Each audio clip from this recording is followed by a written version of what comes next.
Terima kasih Anda masih bersama kami dalam debat kedua calon gubernur dan wakil gubernur DKI Jakarta pemilihan tahun 2024. Dan di segmen ini kami akan melanjutkan sesi tanya jawab antar pasangan calon gubernur dan calon wakil gubernur DKI Jakarta. Kami kembali mengingatkan kepada seluruh pasangan calon untuk melakukan tanya jawab sesuai dengan tema yang diusut malam ini, yakni ekonomi dan kesejahteraan sosial. Dan kami juga ingatkan kembali kepada para pasangan calon untuk tidak menggunakan singkatan, istilah dalam asing atau mengajukan pertanyaan, dan jika menggunakan singkatan atau istilah asing agar menjelaskan terlebih dahulu artinya. Dan selanjutnya kami persilakan kepada pasangan calon nomor urut 3 untuk memberikan pertanyaan kepada pasangan calon nomor urut 2. Waktu Anda untuk mengajukan pertanyaan 1 menit dimulai sejak berbicara. Terima kasih. Mas Dharma dan Mas Kun Wardana. Tentu saya nggak akan tanya tentang Disneyland. Cuman kebetulan kemarin saya baru saja ke Pulau Bidadari dan ke Pulau Untung Jawa. Masyarakat di sana bertanya, kebetulan juga di sini ada 2 teman saya, yaitu Mas Rama, beliau adalah RW di Pulau Untung Jawa, dan Mas Riki. Warga Pulau Seribu itu masih mengeluh soal transportasi dan air bersih. Nah, pertanyaan saya, bagaimana strategi Anda untuk menyelesaikan masalah ini? Itu mungkin lebih real. Terima kasih. Baik, cukup. Bapak, ingin ditambahkan? Waktunya masih panjang? Cukup. Sekarang kami beri kesempatan kepada pasangan calon nomor urut 2 untuk menjawab pertanyaan yang diajukan oleh paslon nomor urut 3. Waktu Anda 2 menit semenjak Anda berbicara. Baik, terima kasih Pak Rano Karno. Masyarakat di Pulau Seribu itu bisa kita berdayakan untuk memberdayakan rumput laut. Untuk apa? Untuk bioenergi. Sehingga dari rumput laut tersebut kita dapat mendapatkan tambahan dana untuk desalinasi supaya memudahkan untuk mereka mendapatkan air minum. Desalinasi adalah suatu teknologi yang mengurangi kadar air untuk bisa dikonsumsi. Nah, dari hasil bioenergi tadi yang merupakan program juga dari Pak Prabowo, maka kami mendorong untuk mengadakan energi bioenergi melalui pengembangan rumput laut. Saya rasa itu dari kami. Mungkin tambahan? Untuk transportasi tadi kita juga sedang mengkaji bagaimana transportasi itu bisa dibuat untuk kelancaran khususnya peningkatan perekonomian di Kepulauan Seribu. Dan kami juga menginginkan adanya konektivitas internet di Kepulauan Seribu sehingga kesejahteraan dan kesetaraan itu bisa muncul, yang saat ini memang penduduk di sana masih banyak di kalangan bawah, ya, sehingga dengan konektivitas internet di sana ini bisa membantu kesejahteraan, juga membantu dari semua sisi ekonomi, transportasi, dan juga bagaimana perumahan di sana juga bisa ditingkatkan. Ya, intinya. Baik, waktu habis. Terima kasih. Baik. Berikutnya kami silakan pasangan calon nomor urut 3 menanggapi jawaban yang diberikan pasangan calon nomor urut 2. Waktu 1 menit dimulai sejak berbicara. Mas Dharma, barangkali yang saya bertanya satu tentang masalah transportasi. Masalah air bersih itu saya paham tentang rumput laut karena kebetulan di daerah Bayah saya pernah menanam rumput laut. Saya memberdayakan masyarakat sana. Cuman transportasi di Pulau Seribu ini adalah transportasi antar pulau. Mereka masalah sekali. Bahkan kalau kami besok menjadi wakil gubernur dan gubernur, yang dibilang SPBU terapung akan kami adakan lagi. Sekarang di sana nggak ada SPBU terapung. Jadi bagaimana mereka bisa menggunakan alat transportasinya kalau solarnya tidak ada. Nah, jadi barangkali itulah harapan mereka, mudah-mudahan transportasi laut dan air bersih ini harus ada solusinya. Mungkin itu. Terima kasih. Baik, cukup. Waktunya masih ada Bapak? Cukup.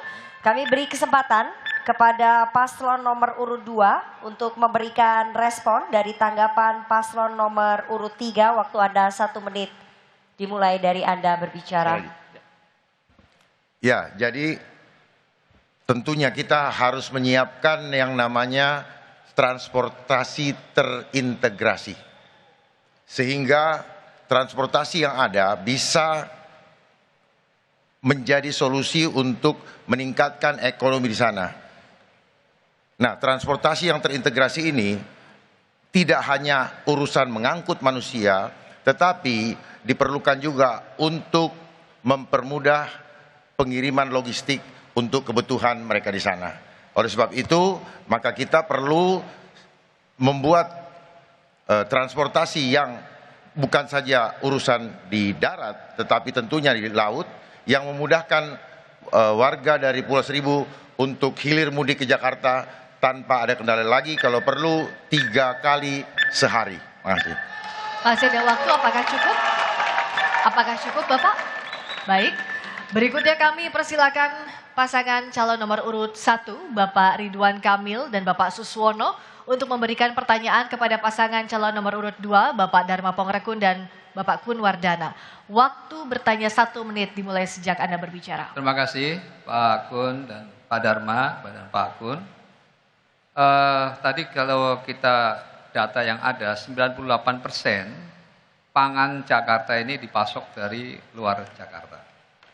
Tentu rawan sekali dalam konteks ketahanan pangannya. Karena kalau bicara ketahanan pangan berarti bicara soal ketersediaan, keterjangkauan dan juga berkelanjutan. Nah, pertanyaan saya kira-kira apakah mungkin dalam konteks inflasi ini kita bisa mengurangi pangan ini berasal dari Jakarta sendiri. Lalu kalau memang bisa, kira-kira langkah konkretnya seperti apa? Terima kasih. Baik. Masih ada waktu? Masih ada waktu Bapak? Cukup? Kami persilakan paslon nomor urut 2 untuk menjawab pertanyaan dari paslon nomor urut 1. Waktu Anda 2 menit dimulai dari Anda mulai menjawab. Ada 7 langkah. Ada 7 langkah untuk mengatasi inflasi bahan pokok. Yang pertama, intervensi jalur tengkulak. Jadi kita bebas tanpa intervensi pasar untuk memastikan bahwa pangan ini tersedia dengan cukup. Terus kemudian kita perlu melakukan kerjasama dengan daerah. Ya, kalau perlu Jakarta membooking sawah contohnya di Indramayu agar perhitungan pasokan untuk Jakarta bisa terpenuhi, dan kalau perlu juga dengan Blitar dan sebagainya. Lalu kita perlu juga menyiapkan gerakan menanam, ya, seperti yang Pak Bang Kamil sampaikan, bahwa menanam bisa ada di atap, di rooftop. Kemudian kita manfaatkan juga lahan-lahan yang tidak digunakan, dan tim ekonomi adab kami akan mengajarkan bagaimana caranya untuk menanam. Kami berikan bibit sampai berhasil, dan kalau ada kelebihan itu bisa menjadi subsidi untuk disalurkan kepada RT dan RW yang ada. Lalu kemudian bisa juga kita menggantikan padi dengan sagu. Ya, mungkin ini belum pernah dicoba, tetapi pada saat kita sudah tidak mampu lagi, maka kita perlu mengganti padi dengan sagu. Lalu pengawasan distribusi barang, agar barang cepat didistribusikan kepada masyarakat, dan masyarakat kebutuhan akan pangan dapat dipenuhi. Terima kasih. Masih ada waktu, apakah cukup Bapak? Ya, jadi tambahan lagi, yaitu penggunaan vertical farming, ya. Jadi bagaimana farming itu juga bisa dilakukan di perkotaan, dan juga bagaimana mendorong masyarakat untuk hidroponik, ya, di kawasan masing-masing, kawasan rumah masing-masing. Baik, Tuan Kabis, terima kasih. Berikutnya pasangan calon nomor urut 1. Mohon tenang hadirin. Hadirin mohon tenang. Berikutnya kami silakan pasangan calon nomor urut 1 menanggapi jawaban pasangan calon nomor urut 2. Waktu 1 menit dimulai saat berbicara.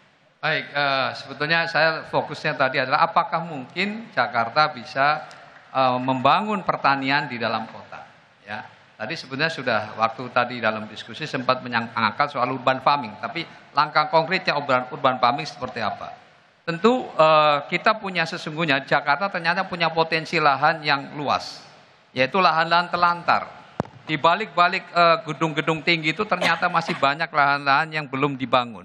Dan tentu kalau ini kita bisa inventarisir dengan baik dan kemudian kita gerakkan anak-anak muda untuk dilatih berkebun, maka saya yakin potensi ini memungkinkan untuk itu. Dan saya sudah mengunjungi diantaranya ada petani anggur Pak Arifin di Duren Sawit, ada lagi peternak ikan lele di di Kalibata. Jadi ternyata bisa menguntungkan ada di Jakarta ini. Terima kasih. Terima kasih. Silahkan paslon nomor urut 2 merespon tanggapan dari paslon nomor urut 1. Waktu ada 1 menit dimulai dari sekarang. Ya, seperti yang sudah kami sampaikan tadi, bahwa kami nanti sudah menyiapkan tim ekonomi adab untuk membina setiap masyarakat yang ingin mendapatkan pangan mandiri tanpa harus tergantung dari pasokan luar dengan gerakan menanam, di mana rooftop bisa kita pakai dan halaman-halaman di sekitarnya bahkan cukup dengan plastik pun mereka bisa menyiapkan. Dan bibit dari kami bina, kami ikutin sampai bagaimana tanaman ini bertumbuh, itu akan kami bina sampai jadi. Dan setelah itu kalau berlebihan seperti tadi yang saya sampaikan, akan kami siapkan market supaya bisa menghasilkan nilai ekonomi. Melalui program Getuk Tular Adab akan membuat masyarakat Jakarta tidak perlu takut lagi tidak punya uang. Baik, terima kasih. Berikutnya, hadirin mohon tenang. Terima kasih. Hadirin kami mohon tenang. Kami persilakan kepada pasangan calon nomor urut 1 untuk memberikan pertanyaan kepada pasangan calon nomor urut 3. Waktu Anda 1 menit dimulai sejak berbicara. Ya, terima kasih untuk pasangan 03. Di debat sebelumnya bertanya saya tentang Bandung, sekarang tentang Jawa Barat, yang memang track record lah yang diperdebatkan. Izinkan saya tidak bertanya ke Mas Pram, beliau guru saya bertanya ke sahabat saya Pak Rano Karno. Bang Rano, Anda pernah jadi wakil gubernur Bu Atut, kemudian naik menjadi gubernur Banten. Ya. Seorang pemimpin tentunya diberi kekuasaan sebegitu besar untuk menjalankan amanah. Dalam catatan saya, dari 2012 sampai 2017, indeks pembangunan manusia Banten tidak naik. Yang terjadi bukan stabil, malah turun 0,07. Apa kendalanya, apa permasalahannya, sehingga hal itu yang sangat disesalkan bisa terjadi. Terima kasih. Baik, terima kasih. Calon gubernur nomor urut 1. Sebentar Bapak, silakan paslon nomor urut 3 menjawab pertanyaan yang diajukan oleh paslon nomor urut 1. Waktu Anda 2 menit dari sekarang. Terima kasih. Bang Emil mungkin pura-pura nggak tahu, padahal dia tahu. Kang, saya jadi gubernur Banten cuma 1 tahun, Kang. Saya 2012 sampai 2013 jadi wakil gubernur, 2013 sampai 2015 jadi PLT gubernur, saya jadi gubernur 1 tahun. Banten ini aneh, Kang. Sejak dia lepas dari Jawa Barat tahun 2000, tanggal 4 Oktober 2000, sampai hari ini mungkin Akang bisa cek, Kapolda di Banten tuh ada 2. Kapolda Banten dan Kapolda Metro. Pangdamnya 2, Kang. Pangdam Siliwangi dengan Pangdam Jaya. Akang bisa bayangin bagaimana saya harus berkoordinasi dengan situasi seperti itu. Singkat kata, Kang, Kabupaten Tangerang, Kota Tangerang Selatan, Kota Tangerang itu sudah established sebagai sebuah population. Tapi Pandeglang, Lebak harus diakui jujur. Karena itu saya bersyukur Presiden Jokowi memberikan 13 proyek nasional kepada Provinsi Banten. Yang pertama adalah Bandara Soekarno-Hatta itu diakui sebagai berikan oleh Provinsi Banten. Artinya Banten itu secara teritori sejahtera ada di Tangerang Raya. Cuman daerah Pandeglang, Lebak tentu sulit untuk dikembangkan. Tapi alhamdulillah dengan diberikannya kawasan ekonomi khusus yang ada di Tanjung Lesung, insya Allah Banten segera bisa mengejar indeks yang Akang impikan itu tadi. Mungkin itu jawabannya. Terima kasih. Masih ada waktu, mau dimanfaatkan atau cukup Bapak? Cukup. Cukup? Baik. Berikutnya kami persilakan pasangan calon nomor urut 1 untuk memberikan tanggapan atas jawaban pasangan calon nomor urut 3. Waktu 1 menit dimulai sejak Saya berbicara. bertanya ini karena survei mengatakan rakyat Jakarta butuh pemimpin berpengalaman. Saya juga sama Bang, Pangdamnya 2, Siliwangi Jaya untuk Bekasi dan Depok. Kapoldanya juga 2, Depok Bekasi Metro, sisanya Kapolda Jawa Barat. Tugas pemimpin adalah berkoordinasi. Apalagi tadi disampaikan fakta, udah dikasih begitu banyak proyek strategis nasional dari Pak Jokowi kan. Tapi saya lihat catatan IPM turun bukannya naik. Tingkat pengangguran terbukanya hanya turun 0,8. Saya 5 tahun naik 3%. Desa tertinggal masih ada di akhir jabatan Abang 48 desa tertinggal. Jadi poin saya menjadi pemimpin tidak harus selalu mencari alasan-alasan ke orang lain. Mudah-mudahan kalau terpilih kita fokus Jakarta lebih baik di pasangan kita. Cukup. Atau Abang. Terima kasih. Baik, waktunya habis. Terima kasih. Sekarang kami beri kesempatan kepada pasangan calon nomor urut 3 untuk merespon tanggapan dari paslon nomor urut 1. Waktu Anda 1 menit dimulai dari sekarang. Kang Emil yang saya hormati, kalau saya bisa ngebenain kampung orang di Banten, masa saya nggak bisa benain kampung saya sendiri di Jakarta? Kalau saya nggak bisa ngebenain kampung saya Jakarta, saya nggak maju jadi wakil gubernur. Saya harusnya jadi anggota DPR RI, Kang. Tapi karena ini Jakarta memanggil saya harus benahi. Kalau bicara pengalaman, barangkali antara kita berdua, Pramono Anung lebih unggul soal pengalaman daripada kita. Karena itulah kenapa saya yang minta beliau jadi gubernur, bukan saya menjadi gubernur. Nah mudah-mudahan pasangan ini bisa merubah Jakarta jauh lebih maju. Mungkin itu, terima kasih. Masih ada waktu, mau ditambahkan atau cukup? Cukup, baik. Berikan aplaus yang meriah untuk sesi yang sangat menarik ini.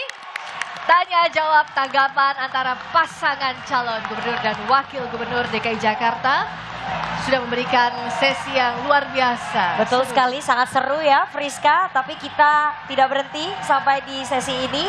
Kita akan kembali dengan sesi penyampaian pernyataan penutup dari seluruh pasangan calon gubernur dan juga calon wakil gubernur. Tetap bersama kami.